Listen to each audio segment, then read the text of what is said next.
அனைவருக்கும் வணக்கம். ஒரு நல்ல நாளில் ஞாயிற்றுக்கிழமை அதுவுமா உங்களுடைய நேரத்தை பொன்னான நேரத்தை பள்ளிக்காக செலவழித்து இங்கு வருகை புரிந்துள்ள நம்முடைய பள்ளி குழந்தைகளுடைய பெற்றோர்கள் அனைவரையும் பள்ளி மேலாண்மை குழுவின் சார்பாக வருக வருக என்று வரவேற்கின்றேன். எதற்காக இந்த கூட்டம் அப்படிங்கிறது யாருக்காவது தெரிஞ்ச சொல்லுவாங்க. எதற்காக இந்த கூட்டம்? ஃப்ளக்ஸை பார்த்துருக்கீங்க. ஐடிகேல இருக்கிறவங்களாம் ஏற்கனவே சொல்லியிருப்பாங்க. எதற்காக இந்த கூட்டம் அப்படிங்கிறத ஏதாவது தெரிஞ்சா சொல்லுங்க. பள்ளி மேலாண்மை குழுனா என்னன்னு சொல்லுங்க. முதல்ல சொல்லுங்க. சரிங்க.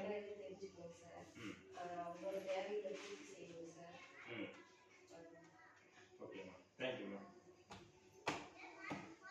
சரிம்மா, இந்த பள்ளி மேலாண்மை குழு அப்படிங்கிறது தமிழ்நாட்டில் இருக்கிற அனைத்து பள்ளிகளிலும் செயல்படுத்தக்கூடிய ஒரு இது. நம்மளுடைய பெரிய ஸ்கூல்ல பெரிய அளவில் இருக்கும். அதில் உறுப்பினர்கள் அப்படின்னு பார்த்தீங்கன்னா யார் இருப்பாங்க அப்படின்னா அந்த லோக்கலில் இருக்கக்கூடிய ஒரு அரசியல்வாதிகள் அவங்க தலைவராக இருப்பாங்க. அது வந்து கிராம கல்விக்குழு அப்படிங்கிற மாதிரி இருந்தது. இப்போ என்னாச்சு அப்படின்னு பார்த்தீங்கன்னா பள்ளி மேலாண்மை குழுவில் தலைவர் அப்படின்னு பார்த்தீங்கன்னா யார் அப்படின்னா நம்மளுடைய பள்ளியில் படிக்கக்கூடிய குழந்தைகளின் பெற்றோர்கள், அவங்க தான் தலைவராக இருக்கணும். அதற்கான உறுப்பினர்கள் அப்படின்னு பார்த்தீங்கன்னா 20 பேர். இதெல்லாம் நடக்குதா, இது வரைக்கும் நடந்ததா அப்படின்னு கேட்டால் இது வரைக்கும் நடந்துட்டு தான் இருந்தது.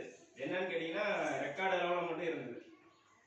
இப்போ ஏன் இவ்வளோ இது பண்ணுறாங்க? இப்போ சண்டே எதுவுமே எல்லாரையும் வர வச்சு ஏன் இவ்வளோ கட்டாயப்படுத்துகிறாங்க அப்படின்னு கேட்டிங்கன்னா தொடக்க பள்ளிகள் பொதுவாக இருக்கக்கூடியது கிராமத்தில். அதனுடைய வளர்ச்சி அப்படிங்கிறது இன்னும் வந்து ஒரு 50 to 60 80 காலகட்டத்தில் நம்மளாம் படிக்கும்போது எப்படி இருந்திருக்கும் ஸ்கூலு, அதே நிலைமையில இருக்கு அப்படின்னு நம்மளுடைய அரசாங்கம் நினைக்குதுங்க. இப்போ இதை மேம்படுத்தணும் அப்படின்னா என்ன பண்ணலாம்? ஏன் வந்து ரொம்ப டல்லா இருக்கு? கிராம பகுதியில் இருக்கிற பள்ளிகள் இப்பவும் வந்து சிறப்பாக செயல்படக்கூடிய பள்ளிகள் எல்லாமே இருக்கு. ஒரு சில ஏரியாவில் பார்த்தீங்கன்னாக்கா அந்தந்த லோக்கல்ல இருக்கக்கூடிய பேரண்ட்டு அவங்களுடைய வழிகாட்டுதலில் பள்ளி சிறப்பாக செயல்பட்டு இருக்க பள்ளிகளும் இருக்கு.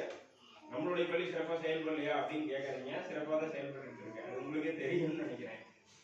அடுத்தது வந்து பார்த்தீங்கன்னாக்கா இந்த பள்ளி மேலாண்மை குழு எதற்காக அப்படின்னு கேட்டீங்கன்னா பள்ளியினுடைய கட்டமைப்பை வலுப்படுத்துவது ஒன்று. ரெண்டாவது, சார் வாங்க, கட்டமைப்பு அப்படிங்கிறது ஒன்றும் இல்லைங்க. பள்ளிக்கூடம் சார் வாங்க, உள்ள வாங்க, போயிடலாம் ஒரு 10 நிமிஷம். இது யாருடைய பள்ளியுமா? எங்களுடைய பள்ளியா? இந்த ஊர்ல இருக்கிற யார் இருந்தாலும் சரி உங்களுடைய பள்ளி. ஒரே ஒரு உதாரணம் சொல்றாங்க. இப்போ இந்த ஸ்கூல் வந்து ஒரு பிலோ ரேஞ்சுக்கு போயிடுச்சு. சாருக்கு தெரியும், ஒரு 5 இயர்ஸ்க்கு முன்னாடி பிலோ ரேஞ்ச், அதாவது என்னன்னு கேட்டீங்கன்னா ஒரு பிலோ 20-25 ஸ்ட்ரென்த். 25 கீழே போயிட்டாங்க. டோட்டலாக நம்மளுடைய பணியிடங்கள் எல்லாமே காலி. சத்துணவு அமைப்பாளர்ல இருந்து சமைக்கிறவங்க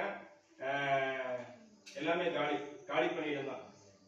ஏன்னா 2 ஸ்கூலுக்கு ஒருத்தர மிங்கிள் பண்ணி போடுற அளவுக்கு ஒரு சூழ்நிலை அப்படியே கீழே போயிடுச்சு. அப்படி பார்த்தீங்கன்னா இப்போ சங்ககிரி ஒன்றியத்தில் கிட்டத்தட்ட ஒரு 10 ஸ்கூல் அந்த ரேஞ்சில் இருந்தது. நம்மளும் ஒன்று இல்லை. இதற்காக என்ன செய்யலாம் அப்படின்னா ஒரே ஒரு விஷயம், பள்ளிக்கூடத்துல ஸ்ட்ரென்த் அதிகப்படுத்தணும். 25க்கு மேல இருந்ததுன்னா எல்லா பணியிடமும் அப்படியே தக்க வைக்கப்படும். இந்த ஸ்கூல் வந்து எப்படி இருந்ததுன்னு சாருக்கு தெரியும். இங்க படிச்சவங்க யாராவது இருந்தீங்கன்னா உங்களுக்கு தெரியும். நிறைய ஸ்ட்ரென்த் இருந்தது. உண்மையிலேயே செட்டிக்காடுக்கு முன்னாடி இருந்த ஸ்கூலுக்கு தான். உட்காரத்துக்கு இடம் இருக்காது. மரத்தடியில் உட்காந்துருந்து படித்த காலங்கள்லாம் இருக்கு இந்த ஸ்கூல்ல. அப்படி இருந்த ஸ்கூல் ஏமா இன்னைக்கு அவ்வளோ கீழே ரொம்ப பிலோ ரேஞ்சுக்கு போறதுக்கான காரணம் என்னங்க? பிரைவேட் மோகம். சரி, அது பிரைவேட் ஸ்கூல் அனுப்புறதுக்கு காரணம் என்னங்கம்மா? பிரைவேட் ஸ்கூல் அனுப்புறதுக்கு காரணம் என்னங்க?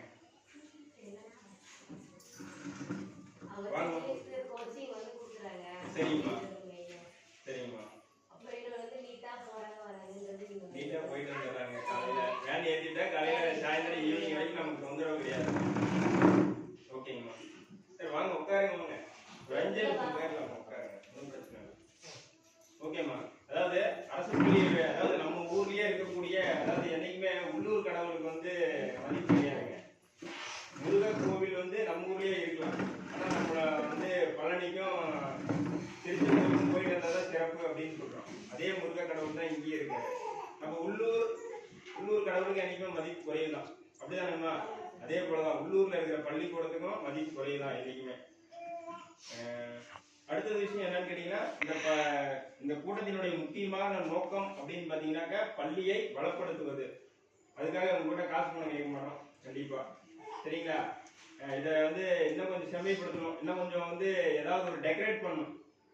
ஒன்னே ஒண்ணு, அதுதான், வேற ஒண்ணும் இல்லை. நம்மளை ஈர்க்கிறதே எது அப்படின்னா டெக்கரேஷன் தாங்க. இந்த வகுப்பறை டெக்கரேஷன் பாத்தீங்கன்னா தெரியும். ஒரே இதையெல்லாம் செய்யறதுக்கு எவ்வளவு நாள் ஆயிருக்கும், எவ்வளோ உழைப்பு போட்டிருக்கோம். நிதிங்கிறது வேறமா, நிதி யார்கிட்டையும் நாங்க கேட்க மாட்டோம், கண்டிப்பா கேட்க மாட்டோம். பள்ளி வளர்ச்சியை பொறுத்தவரைக்கும் நிதியை பத்தி நீங்க கவலைப்பட வேண்டாம், அதை பத்தி இருக்கிறத வச்சு சிறப்பா செய்யும், அவ்வளவுதான். ரெண்டாவது விஷயம் பாத்தீங்கன்னாக்க வர குழந்தைகளை தக்க வைக்கிறதுக்காக என்ன செய்யலாம். நீங்க சொன்னதே தான், காலையில அனுப்பிச்சு விட்டாங்க ஈவினிங் வரைக்கும் எங்களுக்கு தொந்தரவு கிடையாது. வேன்லயும் தொந்தரவு இருக்குமா? சமீபத்தில் அன்னைக்கு கூட ஒரு 4 வயசு பையன் யூகேஜி அன்னைக்கு தான் ஸ்கூல் சேர்த்திருக்காங்க. ஜஸ்ட் ஒரு 1 வீக் முன்னாடி நடந்த சம்பவம்.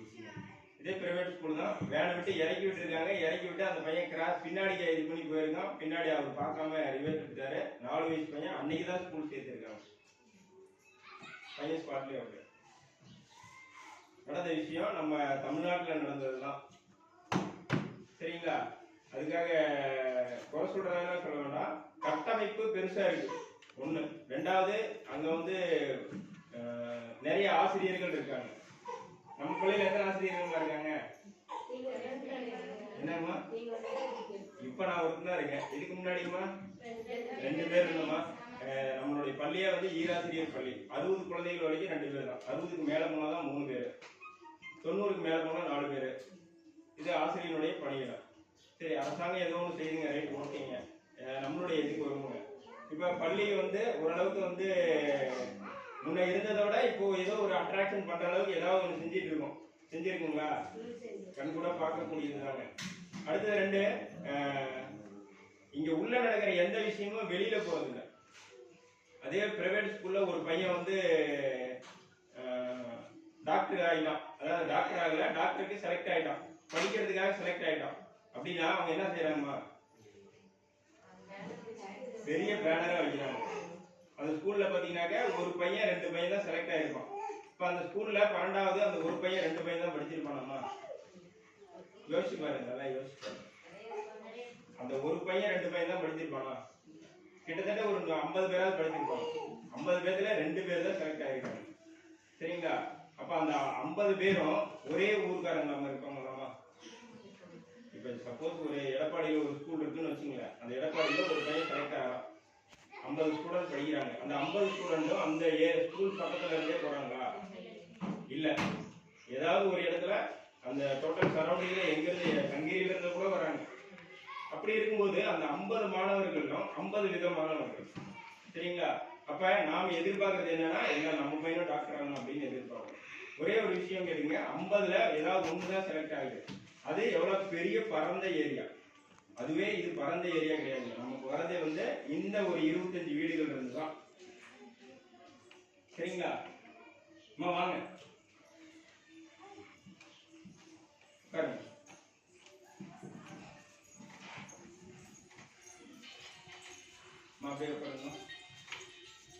அடுத்தது பாத்தீங்கன்னா, இந்த மேலாண்மை குழுவுல இருக்கக்கூடிய உறுப்பினர்கள் 20 பேர்.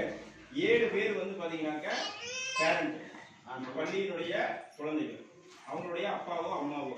அதுக்கு அடுத்தது அந்த 20ல கம்பல்சரி 12 பேர் லேடிஸ். அதுக்கு அடுத்தது 2 பேர் பாத்தீங்கன்னாக்க ஒரு கல்வியாளர், இன்னொருத்தர் பாத்தீங்கன்னாக்க இந்த பள்ளியினுடைய உள்ளூர் பிரதிநிதி, உள்ளாட்சி பிரதிநிதி. அதாவது பாத்தீங்கன்னா இப்ப சார் மாதிரி வார்டு மெம்பர் இருக்காங்க இல்லைங்களா, இந்த மாதிரி உள்ளாட்சி பிரதிநிதிகள் இவங்க இருக்கணும். சரி, இந்த 20 பேர் சேர்ந்து என்ன செய்யலாம்? என்னை கேள்வி கேட்கலாம். உண்மைதாம்மா, என்னை கேள்வி கேட்கலாம். பையன் படிக்கல 40, இப்ப நான் வரும்போது 16, உங்களுக்கே தெரியும். நான் வரும்போது 16 ஸ்ட்ரென்த், இன்னைக்கு 40 ரீச் பண்ணிட்டோம் சார். 11 நீங்க வரும்போது எல்லாத்துலயும் உங்களுடைய ஒத்துழைப்பு தான். தோப்புக்காட்டுல இருந்து வீரபாளையத்தினுடைய இது வந்து நகராட்சியில இருந்து இங்க வராங்கன்னா கோச்சிங் அவ்வளவுதான். அடுத்தது பாத்தீங்கன்னாக்க பெருமைக்காகலாம் ஒண்ணும் இல்லம்மா. அந்த குழந்தைங்க தான் எனக்கு தெய்வம். ஒரே விஷயம், அந்த குழந்தைங்க எனக்கு தெய்வம். அவங்க எனக்கு சாப்பாடு போடுறாங்க, அப்படிதானம்மா? அவங்க தான் எனக்கு சாப்பாடு போடுறாங்க. அவங்க இல்லைன்னா நான் இல்லை. நான் அவங்க இல்லை, இந்த ஸ்கூல் க்ளோஸ்னாக்க என்னைக்கும் நான் வந்து முன்னே எழுதிருக்கணுங்க வேற ஸ்கூலுக்கு. சரிங்களா? எனக்கு பள்ளிக்கூடம் இருக்குங்க, இல்லைன்னா சொல்லல. வந்ததுக்கு ஏதாவது செய்யணும் அப்படிங்கிறதுக்காக எதையாவது செஞ்சுட்டு இருக்கோம்.